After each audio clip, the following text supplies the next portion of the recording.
Thank you so much, Glenn, for the nice introduction, and good evening, everyone. It's a real pleasure to have a chance to join you virtually and an honor to present this lecture this evening. Give me just 1 minute to pull up my slides.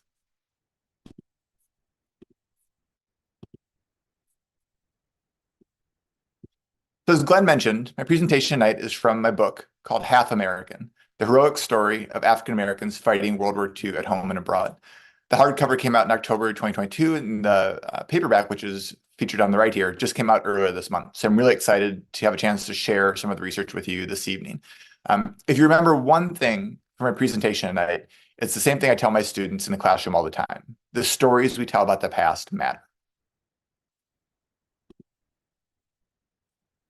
Let me start by telling you a bit more about where this book came from.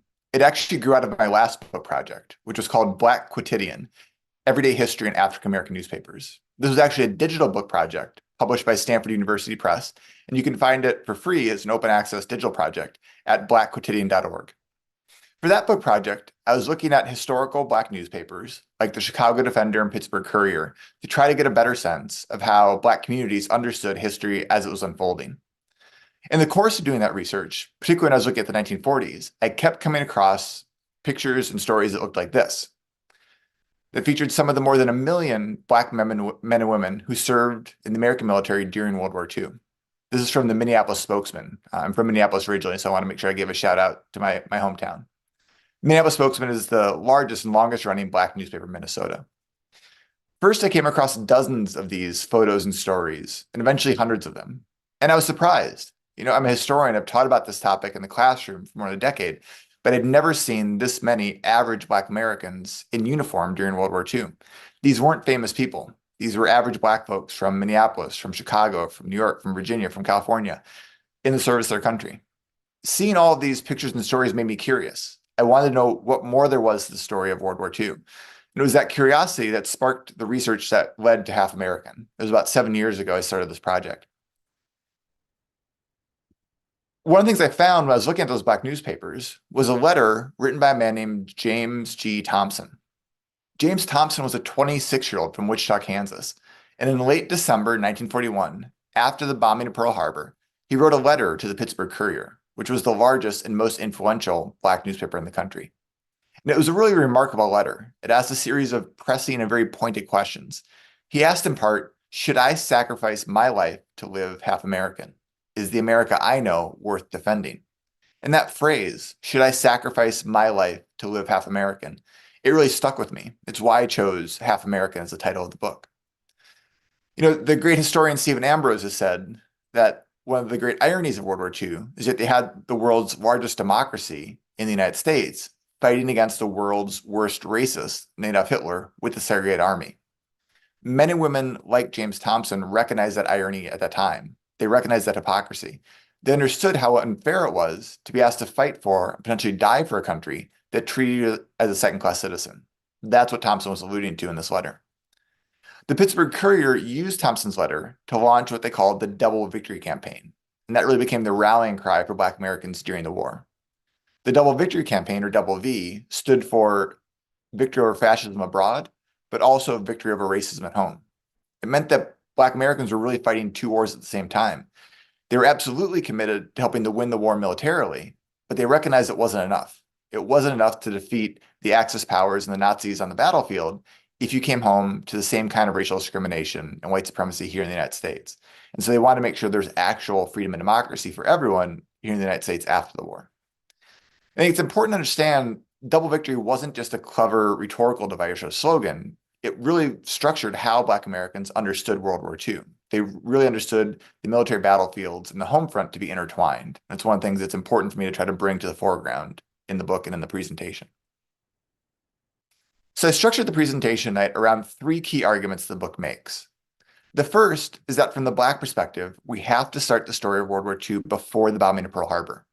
Traditionally, for Americans, we start the story on December 7th, 1941. And there are a lot of good reasons for that. But when you look at the war from the Black perspective, we need to start several years before that. If you look at Black newspapers in the 1930s, you see extensive coverage of the rise of Adolf Hitler and the Nazi regime and the rise of fascism more broadly in Europe. This is from the Norfolk Journal and Guide in 1933, making connections between Hitler and the Ku Klux Klan. Black Americans were among the first to recognize the very real threat that Hitler posed because they understood that he was explicitly drawing on American racial policies to help justify his treatment of Jews in Europe.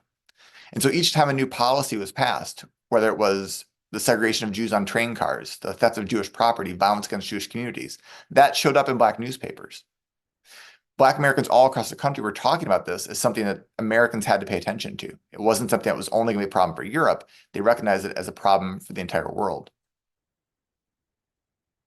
A couple years later, when the Spanish Civil War starts, that too galvanizes Black Americans all across the country.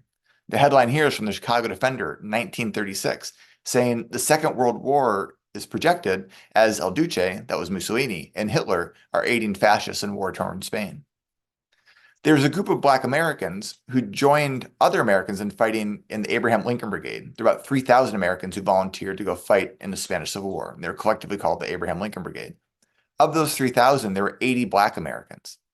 These were average Black people from Cleveland, from Chicago, from New York, who uprooted their lives to travel to a country they'd never been to before to fight in that country's Civil War. Langston Hughes, the great poet and author, is fascinated by this. He wants to know, what does it mean for these Black Americans to travel to Spain, a country I've never even been to before, to go to the front lines and fight in that Civil War? So he became a war correspondent for the Baltimore African American.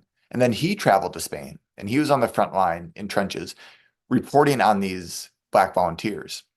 And then the stories he wrote were reprinted in the Baltimore African American and circulated all across the country.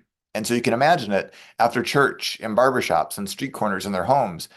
Black people all across the country are talking about the Spanish Civil War, and how important it is to fight against fascism. This is 1937, 1938, years before the bombing of Pearl Harbor.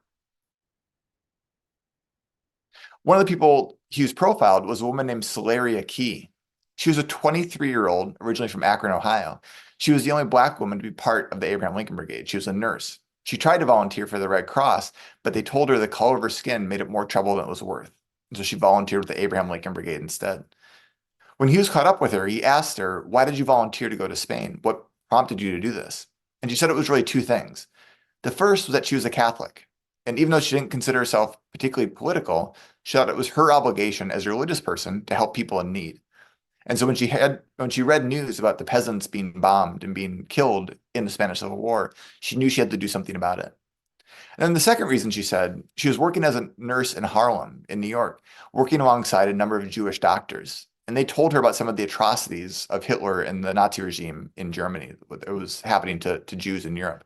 That motivated her as well. She knew that if Hitler was aiding fascists in Spain, it was only a matter of time before fascism spread beyond Europe and threatened the United States. And so that motivated her to go to Spain.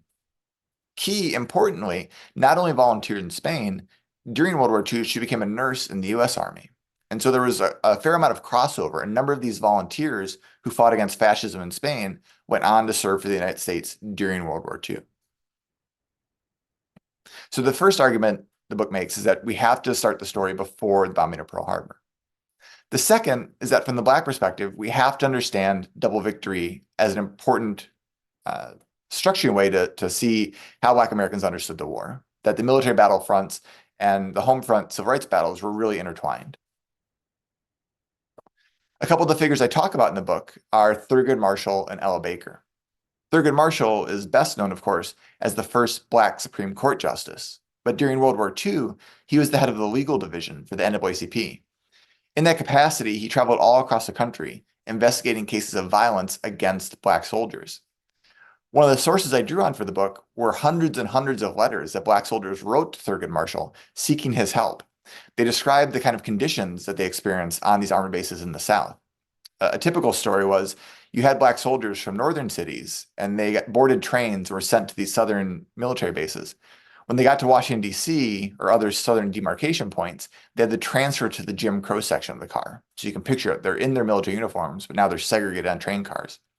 They pull into these southern towns, and they described having to pull down the shades on the train cars so that white people wouldn't throw rocks at the train cars because they were so upset about the prospect of Black soldiers being stationed on these southern bases. Once they got to the bases, they quite literally feared for their lives because of the harassment and violence, both by white military personnel, but also by white townspeople and sheriffs when they had a chance to leave the base.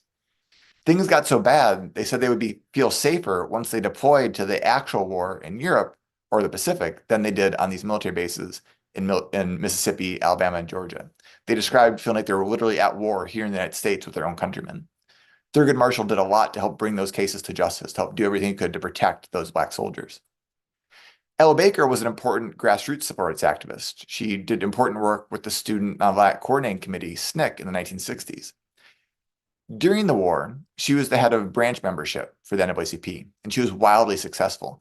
She traveled all across the country, helping to organize local people and teach them how to fight for their rights at the local level, whether that was voting rights, fighting against school segregation, fighting against housing discrimination.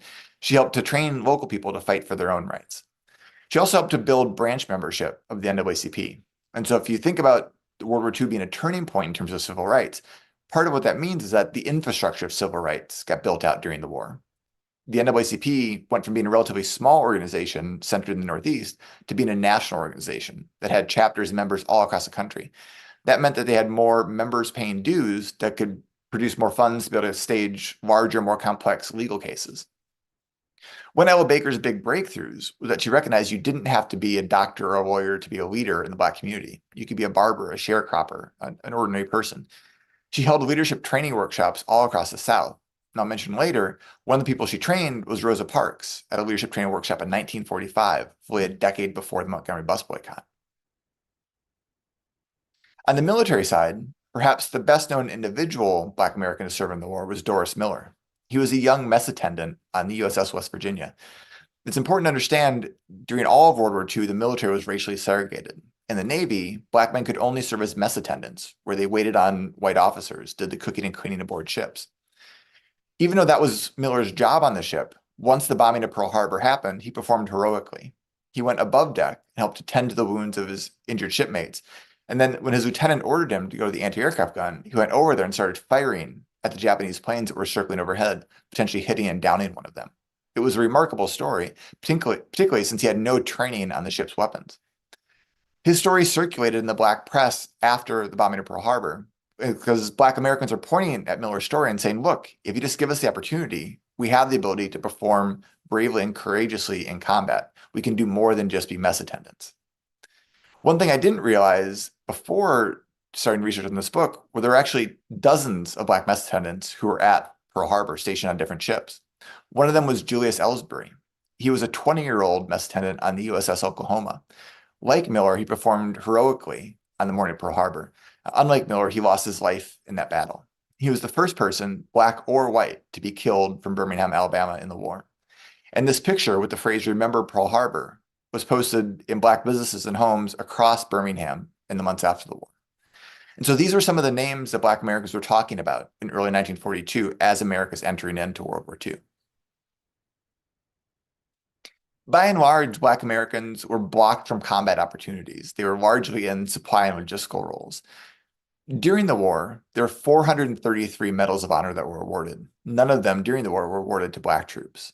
Thankfully, in the 1990s, the Army conducted a review and promoted 7 men who had received the Distinguished Service Cross up to Medal of Honor. And I want to share 3 of their stories with you here.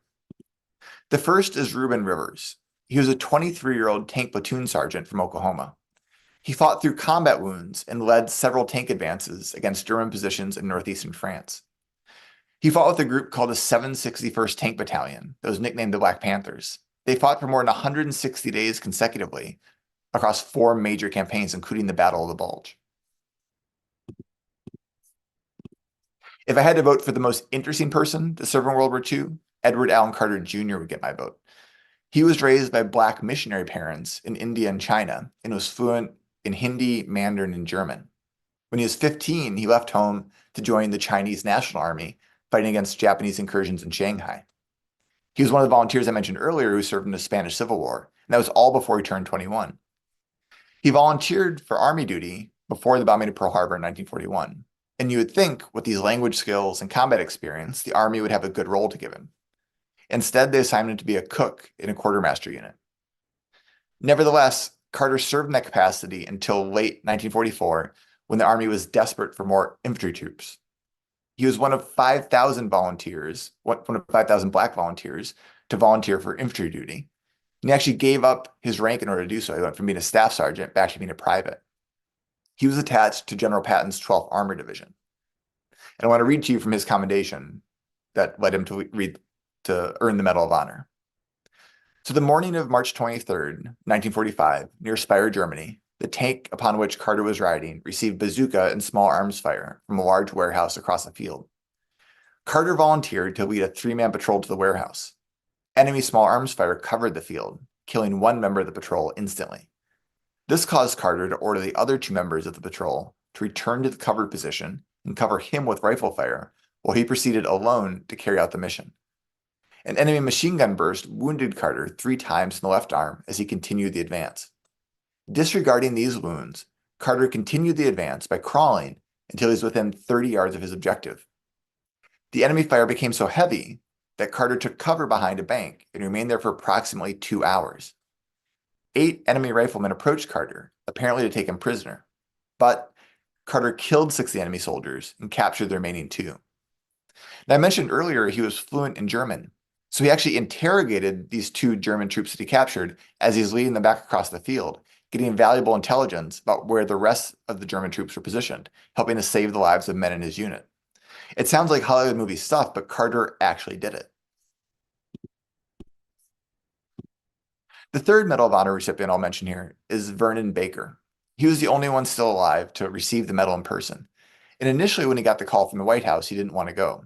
He said, "I performed these actions 5 decades earlier. You should have honored me then, not now." Eventually, Baker did decide to go to the White House. He was 77 years old at the time when he received the award. During the war, he was a first lieutenant in the 92nd Infantry Division. He took out 3 machine gun positions and led a battalion charge through heavy fire and enemy minefields to help the Allies capture a German mountain stronghold in Italy in April 1945. He demonstrated extraordinary heroism during the war, although it took the Army more than 5 decades to recognize this fact. One of my favorite quotes in the book comes from Baker. He said, "I was an angry young man. We were all angry, but we had a job to do, and we did it." What I like about the quote is I think it speaks to the reality of what that generation of Black soldiers, sailors, and Marines experienced. They recognized the hypocrisy. They were frustrated and angry about the racism and discrimination, but they still did their jobs. They did everything they could to help America and the Allies win the war. Well, those are important combat stories. The more typical experience of Black Americans was to be involved in the supply and logistical work of the war. But this was vitally important to helping America and the Allies win the war.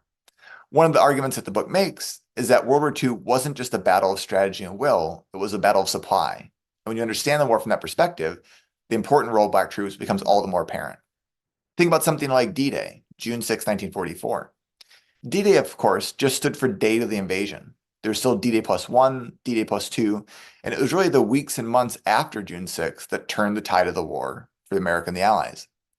Black troops were absolutely vital to this stage because they were the backbone of the American supply effort. There were Black troops across the channel at the port of Southampton that were loading ships that then crossed the channel.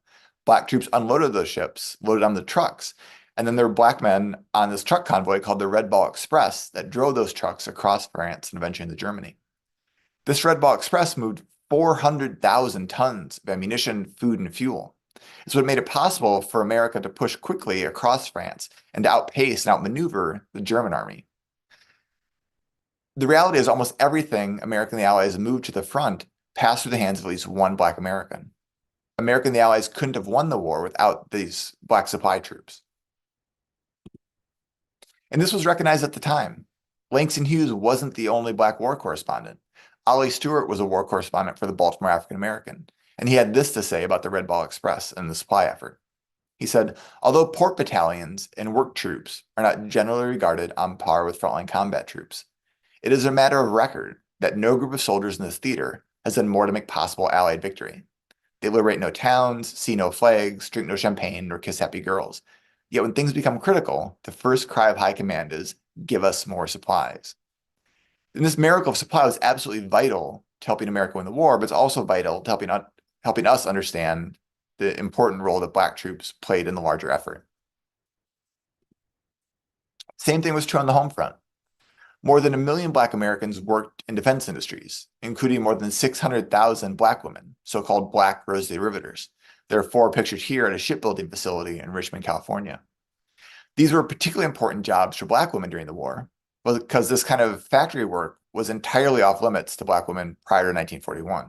And so this opened up entirely new opportunities that simply did not exist prior to the war. One of those defense industry workers was Rosa Parks. She worked as a civilian seamstress at Maxwell Air Base in Montgomery, Alabama. By that point in the war in 1944, the buses on Maxwell Air Base were integrated. And so Parks described on the base, she could sit wherever she wanted to on the buses. But when she got to the Montgomery city limits, transferred to a city bus, then she had to move to the back of the bus. She described that one block transfer as being like going from being a first-class citizen to being a second-class citizen. It's part of what fueled her desire to fight for civil rights in the decades to come.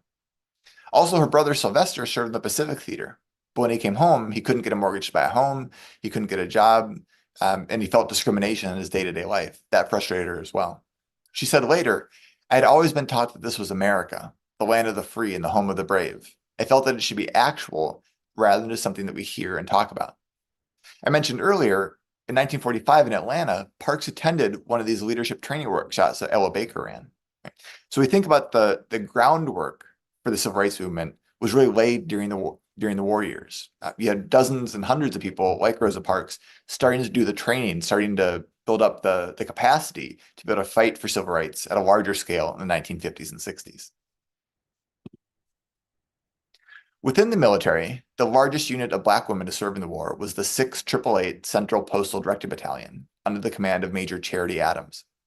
They deployed to England in late 1944, and their job was to distribute mail all across the European theater.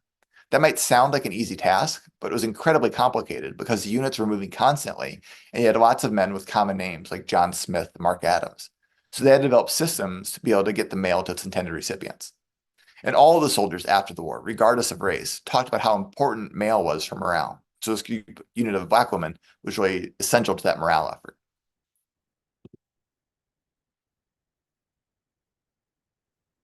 So having spent 7 years working on this book, I can say definitively that we can't tell the story of World War II without talking about Black troops. And America and the Allies could not have won World War II without the contributions of Black Americans. The third and final argument I'll share this evening is that for Black Americans, the war did not end in 1945. That whole generation of Black veterans came back and they start fighting for civil rights here in the United States. As one veteran put it, they went from fighting in the European theater of operations to fighting in the Southern theater of operations. To give you a sense of what they're fighting against, this is Senator James O. Eastland, a Democrat from Mississippi, on the floor of the Senate in the summer of 1945 as the war is coming to a conclusion. He said, Negro soldiers have disgraced the flag of their country. The Negro race is an inferior race. I am proud that the purest form of white blood flows in my veins.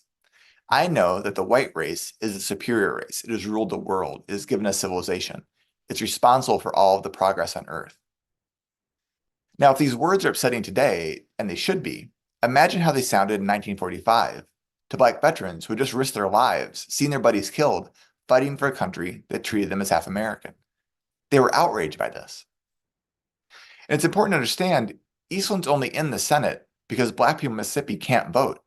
The population of Mississippi in 1945 is 48% Black, but fewer than 2% of those Black Mississippians are registered to vote because of decades of intentional voter disenfranchisement, violence, poll taxes, lynchings to help keep Black people away from the polls. In no meaningful sense of the term was Mississippi a functioning democracy in 1945. If it was, Eastland wouldn't be there representing the state. I think this quote's also important because you can see how proud Eastland was to talk about white supremacy. This wasn't something he was trying to hide. This is an incredibly powerful politician espousing some of the most hate-filled rhetoric one can imagine, proudly and publicly. This circulated all across the country.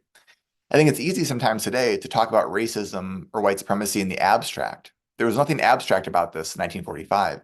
This wasn't anything that James Eastland felt like he needed to hide. He was proud of these kind of racial views. That's why the Double Victory campaign was so important. Black soldiers, sailors, Marines gave everything they could to help America win the war. Many died in the cause of it, in the course of it. But they recognized that those military victories weren't enough. When they came back home in 1945, they didn't want to live as half American. They wanted to fight for a country that offered true freedom and democracy for everyone. That's why the Double Victory campaign was so important. So hundreds and hundreds of Black veterans enter into the civil rights movement, become leaders in their communities.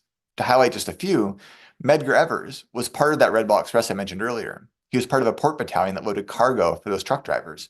He was just 19 years old when his unit landed on Omaha Beach just days after the D-Day invasion. When he was 21, back in the United States in 1946, he led a group of Black veterans to try to register to vote in Decatur, Mississippi, only to be turned away by a white mob with guns. He later said, "I had been on Omaha Beach. All we Black soldiers wanted was to be ordinary citizens. We fought during the war for America, Mississippi included. Now, after the Germans and Japanese hadn't killed us, it looked as though white Mississippians would." Evers, of course, went on to dedicate his life to fighting for civil rights. He took on increasingly important roles in the NAACP in Mississippi over the course of the 1950s and 60s. He investigated the lynching of Emmett Till in 1955 and kept fighting for voting rights and civil rights until he was assassinated in 1963. He was buried with full military honors at Arlington National Cemetery. To highlight three other veterans, Hosea Williams served in the Army during World War II. After the war, back in Savannah, Georgia, he was nearly killed when he tried to drink from a white-only water fountain. He helped to co-lead the Southern Christian Leadership Conference alongside Dr. Martin Luther King Jr. W. Johnson Roundtree served in the Women's Army Corps. After the war, she used the GI Bill to earn a law degree from Howard University Law School. She went on to start a pioneering law firm in Washington, D.C., and won a number of important civil rights cases in the 1950s and 60s. And then Amzie Moore served in the Army during World War II. He came back to Mississippi and was a key activist in SNCC, the Student Nonviolent Coordinating Committee, helped to fight for voting rights in Mississippi. There were literally hundreds and hundreds of Black veterans who did similar work in the years after the war. The last person I'll mention is Robert P. Madison. Mr. Madison served in the Army during World War II as an officer in the 92nd Infantry. He earned medals for his conduct during the war. After the war, he came home and used the GI Bill to earn architectural degrees from Case Western University and Harvard University. He moved back to his hometown in Cleveland, Ohio, and opened a trailblazing architectural firm, worked on a number of buildings, including the Rock and Roll Hall of Fame. One of the sources I drew on for this book were a series of oral history interviews conducted by the National World War II Museum in New Orleans, and one of those was with Mr. Madison.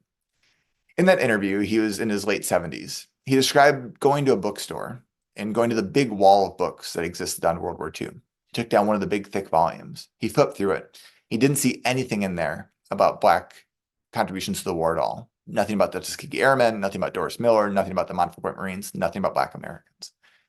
And the quote from the interview that really stuck with me, he said, "We were a forgotten group of people." I wrote Half American for Black men and women like Robert Madison. It's important that we remember their stories when we talk about the history of World War II. And I should say, I actually had the opportunity, the tremendous privilege to meet Mr. Madison in Cleveland this past October when I was there to receive a book award. Mr. Madison is now 100 years old. He was there and I was able to recognize him and the crowd stood and applauded. It's one of the highlights of my life to be able to have a chance to meet him. The fact that he's still with us and we still have members of that generation still with us is a reminder that this history is not that long ago. And that's what I'll close with, is that when we're thinking today about the importance of history, it's important that we tell stories that truly reckon with the reality of World War II. We can't talk honestly about our nation's history without recognizing the important, vital contributions Black Americans made to the war and how Black veterans continue to fight for America in the decades after World War II. Thank you, and I look forward to your questions.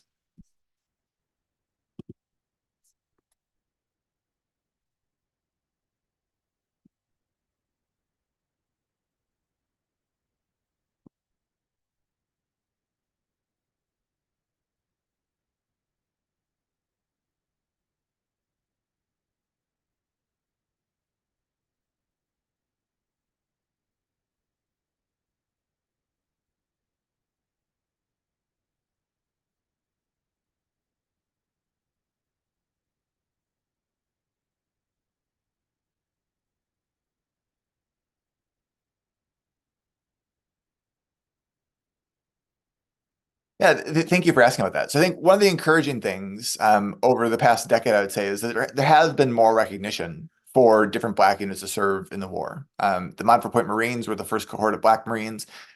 Doris Miller's story has gotten more well-known. The Navy is going to actually name an aircraft carrier after him by 2026.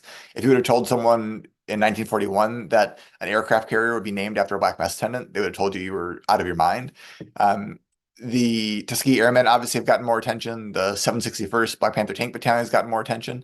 And then, of course, the 6888 Central Postal Director Battalion is finally getting their due. And I think it's important that you have different committees within the different branches of the military, and then different family members who have advocated in different organizations like the Marshall Foundation, who are advocating to get this generation of veterans their due. Because, as I mentioned at the outset, it is the case that the stories we tell about the past matter. And so even though a lot of these veterans have passed away, many of them are still with us, and their family members are still with us. And it means a great deal. It means so much for these people in their late 90s who are 100 years old to have a chance to receive medals that should have been awarded in the years immediately following World War II, or for their sons and daughters, nieces and nephews to receive medals and that kind of recognition. It helps to repay a debt that the country still owes to that generation of Black veterans.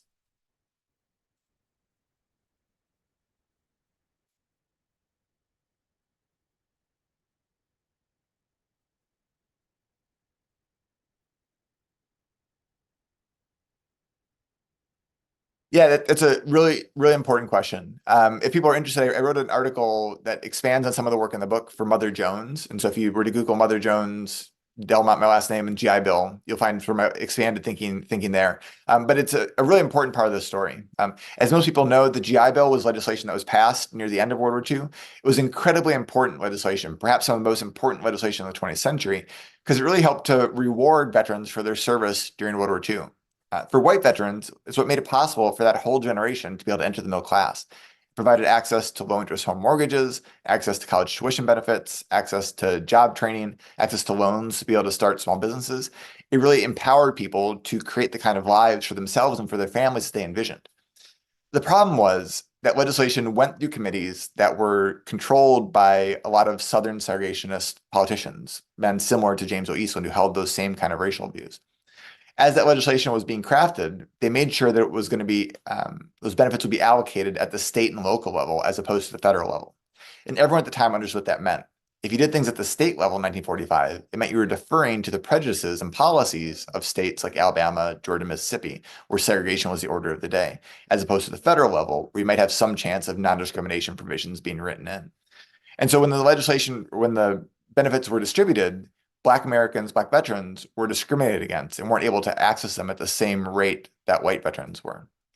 There's a group of economists at Brandeis University that are studying the long-term impact of this. And what they found is that there's about $100,000 difference in terms of what the average Black World War II veteran was able to get from the GI Bill and what the average white veteran was able to get. Because simply Black veterans were not able to get were not able to get access to the home mortgages. They weren't able to get access to the college tuition benefits at the same rate that white veterans were. And it wasn't just in the South, in the North, Midwest, and West as well. Because the GI Bill didn't address any of the existing discrimination in the real estate market, it meant that even if they had access to the mortgages, they couldn't use the mortgages to actually buy a home in New York or New Jersey. The mortgage rates that the ability of Black veterans to be able to access those mortgages was incredibly low in most parts of the country. The final thing I'll say here is there is an important part of the story. I mentioned a couple of the veterans who were able to access those benefits. There were thousands of Black veterans who did access GI Bill benefits, and it's important not to lose sight of that story as well. I often describe it as kind of an opportunity cost to the country because the Black veterans who were able to use the benefits went on to do amazing things. They became doctors and lawyers and architects and engineers. And so there was really an opportunity cost to the country because if there hadn't been this kind of discrimination, there could have been a whole another wave of Black professionals that entered the middle class in the 1950s and 60s. It was a real detriment to discrimination, not just to the veterans themselves, but really to the country, because we lost out on the capacities and capabilities of that generation of Black veterans to be able to raise themselves and their families up in the same way that white veterans did.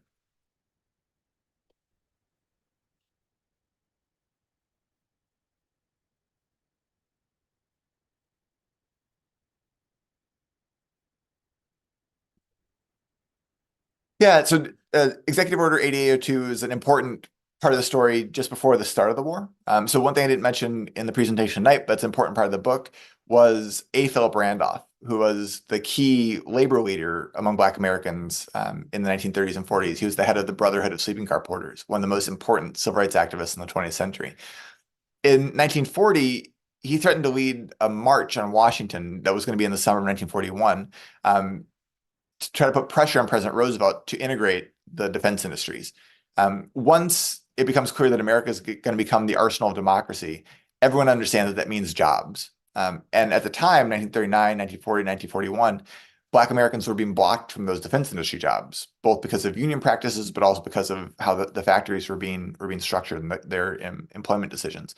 That was a huge problem. And so A. Philip Randolph and others formed the March on Washington Committee to try to put pressure on the White House. Through a series of high-stakes negotiations, Randolph agrees to call off this March on Washington, where he said he was going to bring 100,000 Black Americans to march on Washington unless President Roosevelt did something about this. He calls off that march in exchange for President Roosevelt signing this executive order. On paper, it looked great. At the time, people were calling it the Second Emancipation Proclamation because on paper, it looked like it was going to actually lead to the desegregation of defense industries and lead to non-discrimination provisions. The problem was it was incredibly difficult to enforce because the policy existed on paper, but still these defense industries, these factories were freely discriminating and there's no one to enforce the policy on the ground. It was a mismatch in terms of the number of different factories and the number of different people who were there to try to enforce the policy. There wasn't enough money allocated to a group that was called the Fair Employment Practices Commission, the one that was supposed to enforce this policy. There wasn't enough money allocated to them to have the person power to be able to go all across the country and enforce these non-discrimination provisions.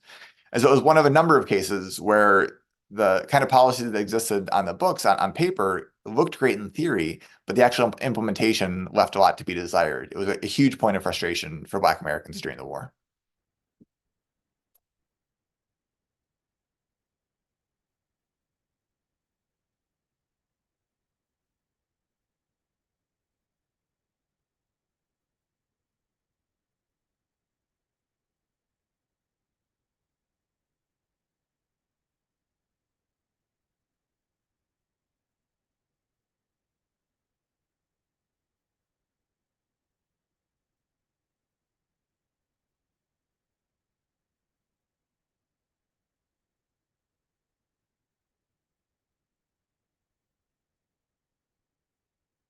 It's a really, really wonderful question.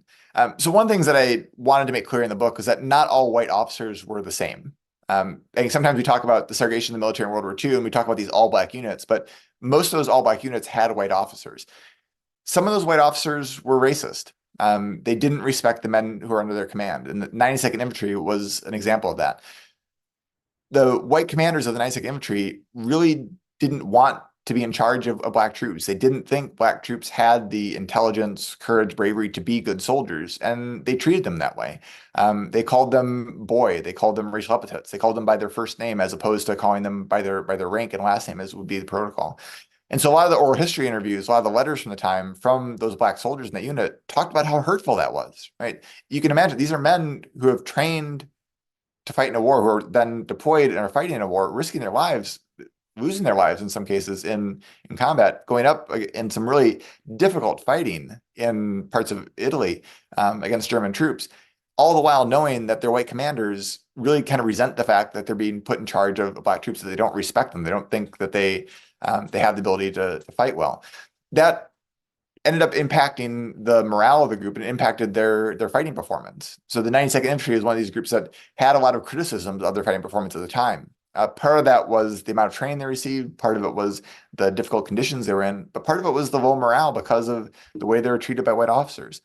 In contrast to that, there were a number of white officers that really went against the norms of their times and put prejudice to the side and really respected their Black troops. They communicated to the men under their command that they were happy and proud to be their commanders and wanted to do everything they could to support them and lead them into combat. So the 761st, one of their commanders was a man named Paul Bates from Los Angeles. All of the Black troops in that unit talked about how important it was that he respected them, and they fought all the harder because of it. And so I think one of the stories that is threaded through the book is the importance of leadership. That leadership can either inspire people or it can be detrimental.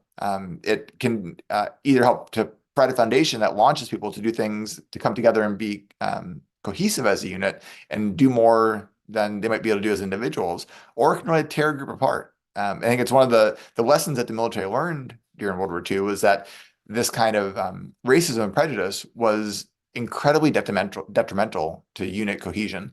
And it's part of the reason that the military eventually desegregated, starting with President Truman's order in 1948. Not everyone was enthused about the idea of racial desegregation within the military, but eventually they recognized when they were looking at the after action reports, looking at how groups responded, they recognized that this kind of prejudice and discrimination was detrimental to cohesion, and that not for any sort of politically correct reason, but for the success of the fighting force. They were a better, more successful fighting force when they were integrated.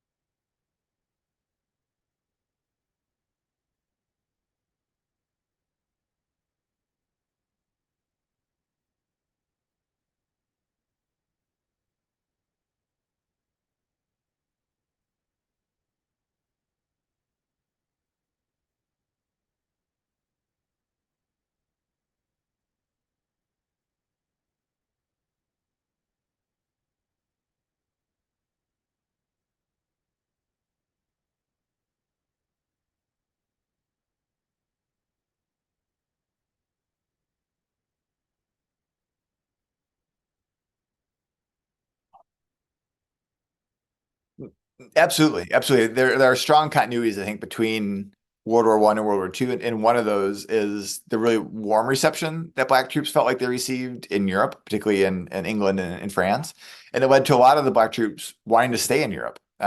Black troops re-enlisted at a higher percentage than white troops did, in part because the military offered better opportunities than a lot of the civilian world did, but also it meant that they potentially could stay in Europe as opposed to coming back to the United States, and particularly come back to the Jim Crow South. And so there were a number of veterans and artists who wanted to stay in Europe, stay in France after the war because of the kind of freedoms that were there. One people I mentioned earlier was Medgar Evers. As his group was pushing across France, he had the opportunity to stay with a French family for 2 weeks. He said it was the first time he felt like he was ever treated fully as a human being by a white person. And so it opened up his eyes to different possibilities. I think that was something that was true for a lot of these men, that the kind of freedoms they experienced, the ability to it was just simple things, the ability to drink in the same pub, eat at the same restaurant, dance with whomever they wanted to, not have to step off the sidewalk when a white person passed. Those are kind of things that they didn't experience in Mississippi or in Alabama. And so to be accorded that kind of respect, to be treated as a full human being by another white person or by a white person, it opened their eyes to different ways of thinking about race relations and really human relations that they brought back with them after the war. It helped to motivate their fight for civil rights and equality back here in the United States in the decades after 1945.